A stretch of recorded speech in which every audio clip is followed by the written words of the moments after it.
All right, where to begin? Guys and gals, let me be honest with you. Chapter 5, Section 1 covers a huge amount of material. All right. What we're going to do is we're going to split it up. Typically, I cover this material in one day. Not going to happen this year. So what we're going to do, the notes that I've put out there for you guys are 8 pages long, okay? Today, we're going to cover the first page, the second, the third, and the fourth, and then the fifth, and then that's it, okay? We'll cover the rest on a separate day. A lot of what we're going to talk about today starts to look alike, all right? It does. It's all dealing with triangles and different lines, and if you don't know what you're looking at, then it all starts to run together. So we're going to do this one little piece at a time. That way, if you've got any issues, we can hopefully figure those out before we move on to the new one. So here we go. What we're going to do is we're going to take triangles and we're going to be sort of cutting them up in different ways and then talk about how that affects the triangle as a whole. All right. So the first thing we're going to use is what we call a perpendicular bisector. And we've talked about a little bit about perpendicular bisectors when we were doing constructions. A perpendicular bisector, as the name would suggest, creates a perpendicular line. So if I've got AB, for example, CD is perpendicular to it. There's the symbol for perpendicular. And it also bisects, meaning that AD and BD are the same distance. In other words, D is the midpoint. So a perpendicular bisector will cut one of the sides in half, and not only will it do that, but it will hit right at a midpoint. Now notice here I don't really have a triangle drawn. I've got just a line with a line going through it. But notice I've got AC drawn in and BC drawn in, and we're going to talk about that here in just a second. So take a look. The perpendicular bisector theorem, so yes, we will need to prove it, and we'll prove it kind of rough here. The perpendicular bisector theorem says as follows. It says, look, if a point on the perpendicular bisector of a segment, so for example, C in this case, C is on the perpendicular bisector, then it is equidistant from the end points of that segment. So here's what it's saying. If I were to take CD, and I'm going to extend it here just a little bit, make this perpendicular bisector a little bit longer. If I could move C up and down on this perpendicular bisector, so for example, if I were to take C and move it all the way up here, it would still be equally distant from A and B, no matter where I move it. So let's see if we can prove that real quick. How do I know that AC and BC are going to be the same regardless of where I move C up and down? So take a look. Let's erase this, and we'll go with the original diagram and see what we can find out. So, for example, I already know that AD and DB are the same size, right? D, by definition, is a midpoint because it's a bisector, and that means, by definition of a midpoint, AD and BD are the same size. We could also say they're congruent by definition. Notice angle CDB as well as CDA are perpendicular, or right angles rather, by definition. That's what it means to be perpendicular. So that means those two are the same size. One last bit. Notice that both of these two triangles that we've created here share side CD in common. Side, angle, side. So I can say that triangle ADC is congruent to triangle BDC by the side, if I can get this pinned to right, angle side postulate. And now that I know that, I can now show that AC and BC are the same by CPCTC. Awesome. So again, the perpendicular bisector theorem says, look, if I've got a point on that perpendicular bisector, then it is equally distant from both endpoints. The converse is also true, guys and gals. So here's what the converse states. It says, look, if a point happens to be equidistant, so in this case, point E, if that point is equidistant from two endpoints of a segment, then it must lie on the perpendicular bisector. So here's what this one says. It says, look, here's point E, and I know that AE and BE are the same distance. If that's true, then awesome, it must lie on this perpendicular bisector. All right, so again, proving that takes a little bit of finesse, but we can work through it. Again, we know that EB and EA are the same, right? We were told that up front. The point is equally distant. Cool. Notice we've also got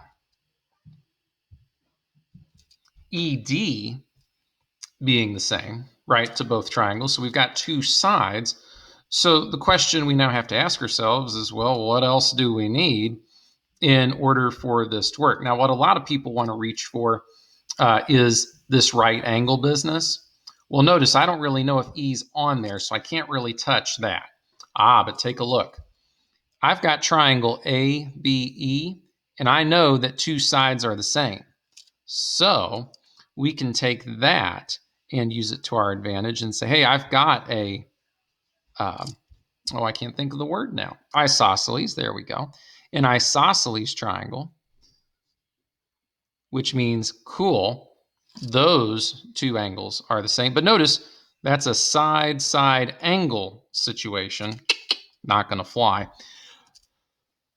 But once we know that, we can then take it from there and say, hey, we know that we've got our sides, 1 and 2. We've got an angle here.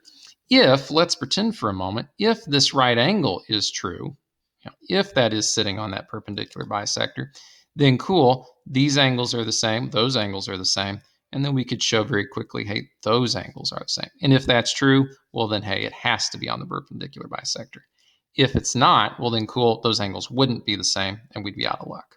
So again, real rough proof there, not fully formed. If you need to read it again, or rather listen to it again, go for it. But that gets that for you. Now, here's the neat part. Let me draw a nondescript triangle here. Maybe something like this.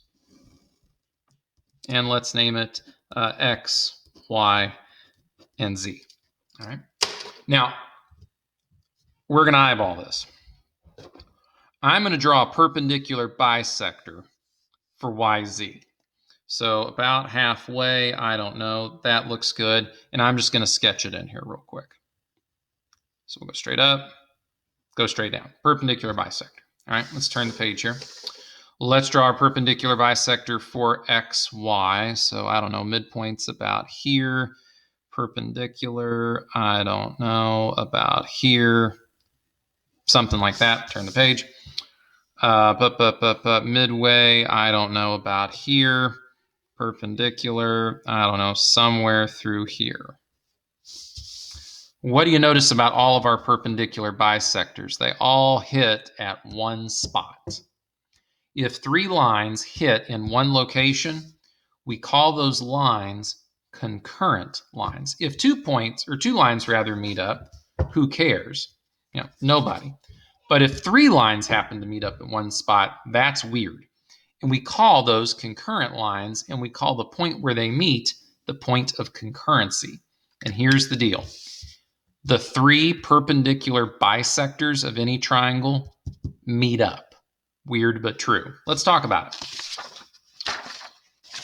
The point where our perpendicular bisectors meet up is called a circumcenter. And if you're thinking, wow, that sounds a lot like something for a circle, like a circumference, all right, well then you're right.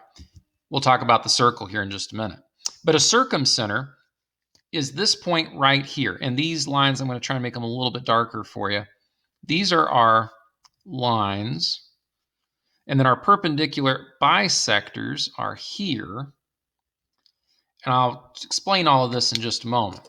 But take a look. Here's what the circumcenter theorem tells us, and we'll explain these lines. The perpendicular bisectors of a triangle will intersect at a point that we will call the circumcenter. And here's the trick. It is equidistant from the vertices of the triangle. So, for example, here's one perpendicular bisector, and we've cut it a little short. Here's the other perpendicular bisector, and again, we've cut it a little short. Here's that final perpendicular bisector, and all of them meet at point P.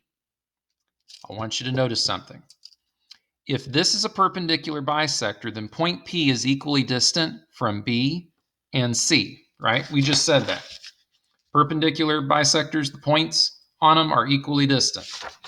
So that means P is equally distant from B as it is from C. Turn the page. Notice here, out of the way. Notice here, if we take this perpendicular bisector up to P, it has to be equally distant from A and B. Turn the page again. If we take this perpendicular bisector up to P, it has to be equally distant from C and A. Well, hold on just a minute. That means P is equally distant from B, A, and C. Think about this a minute. What figure do we know that has one point at a center and is equally distant from all points? We call that a circle. Here's the neat thing. If you can find the circumcenter of a triangle, then it will allow you to draw a circle that goes through all three vertices, with the center of the circle being the circumcenter, hence its name, center of our circle. Now, let's talk about, well, what happens when we have other triangles? Because this is obviously an acute triangle. If we have an acute triangle, then the circumcenter will fall in the interior, all right, just like it did here. What if our triangle was obtuse? So notice here's a perpendicular bisector, and here's a perpendicular and there's a perpendicular bisector. Well, for obtuse triangles, that circumcenter falls on the outside. And again, if I wanted to draw that circle, it would look something like that. But what about right triangles? Well, if I draw the perpendicular bisectors here, the circumcenter will end up on the edge of the triangle on this side, the hypotenuse, and actually it cuts the hypotenuse in half. Something to keep up with. So again, let's review. Perpendicular bisectors. Okay, if I put a point on that perpendicular bisector, it's going to be equidistant from the points. If I get three perpendicular bisectors together, they're concurrent, and they form what we call the circumcenter. That point is the center of a circle that goes through all 3 points of our triangle. Weird but true. Let's look at one more idea. Angle bisectors, all right? We've dealt with these with our constructions before. Angle bisectors on triangles have some neat properties as well, but let's talk about the angle bisectors first. The angle bisector theorem says as follows. It says, look, if a point is on the bisector of an angle, so for example, here is DBE, and we've got angle bisector BF here, point F obviously on that angle bisector. If a point is on an angle, is on the bisector of an angle, then it is equally distant from the sides of the angle. So in other words, the distance from F to D will be the same as it is from F to E. Well, let's prove it. Take a look. I know that since we're bisecting the angle, notice we've got two triangles here, that we've got this angle, DBF, and this angle, EBF, are the same. By definition, we've used a bisector. They have sides BF in common, so that's a side and an angle that we've got going on. Notice if we're going to measure distance from F to D, we'll need to use a right angle to do so. So that means we've got congruent triangles based on the angle-side theorem for congruence. So that means that DF and DE are the same by CP/CTC. So we've proven it. It works. And again, the converse works similarly. If I've got a point that's equally distant from two sides of an angle, then that means it must lie on that angle bisector. And I'll let you do the proof for that one maybe instead of me explaining it here. But again, notice if I know that these are the same, well then could we prove that it lies on that bisector? And again, I'll let you work the proof for that. But take a look. If I were to, and again, we'll try and draw a nondescript triangle here. Maybe something like that. If we, and we'll call it, I don't know, H I, J. Why not? If we could draw the angle bisectors on a triangle, let's see what happens. So I'm going to do the best I can here. Let's do I first. So its angle bisector might look something like that. Again, we're cutting that angle in half. Let me turn the page. H, we'll cut it in half. Something like that, maybe. There we go. And then here for J,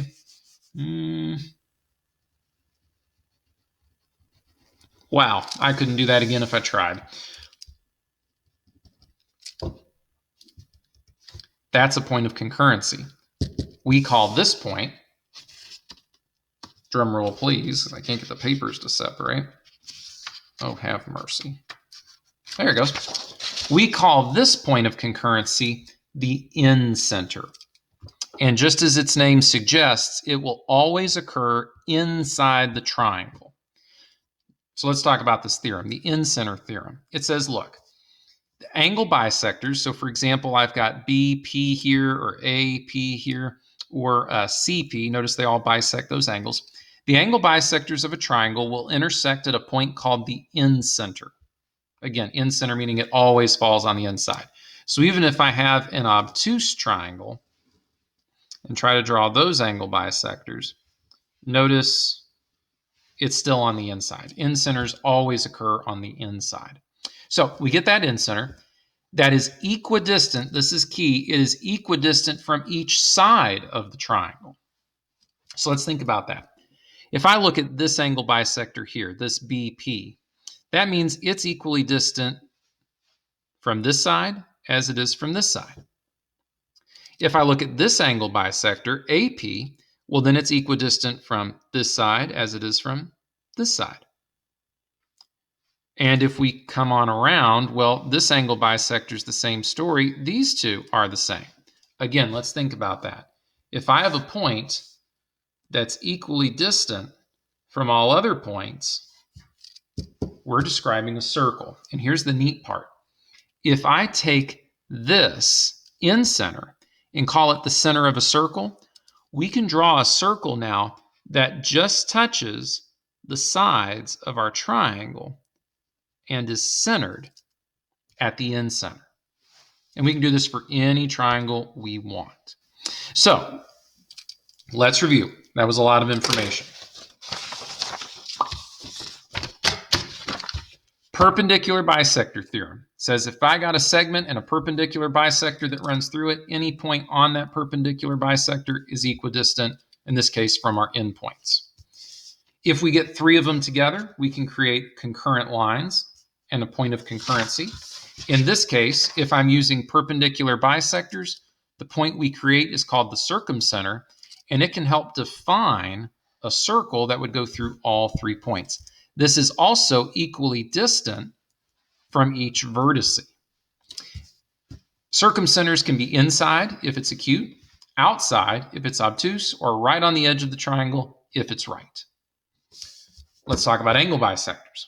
Angle bisectors, okay, the points that are on them are equally distant from the sides of the angle. If I draw those, notice they're concurrent as well. So there's our point of concurrency. We call it the incenter. And since they're equally distant from all the sides, that means we can draw a circle that just touches the inside of each side, and these distances would be the same. If you've got any questions, please bring them with you to class. I'll show you in class a more dynamic display of how this works with some software, get you shown that, so that way you can try it at home if you'd like to kind of explore these ideas and see how it works. Again, bring your questions with you. Have a good day, folks.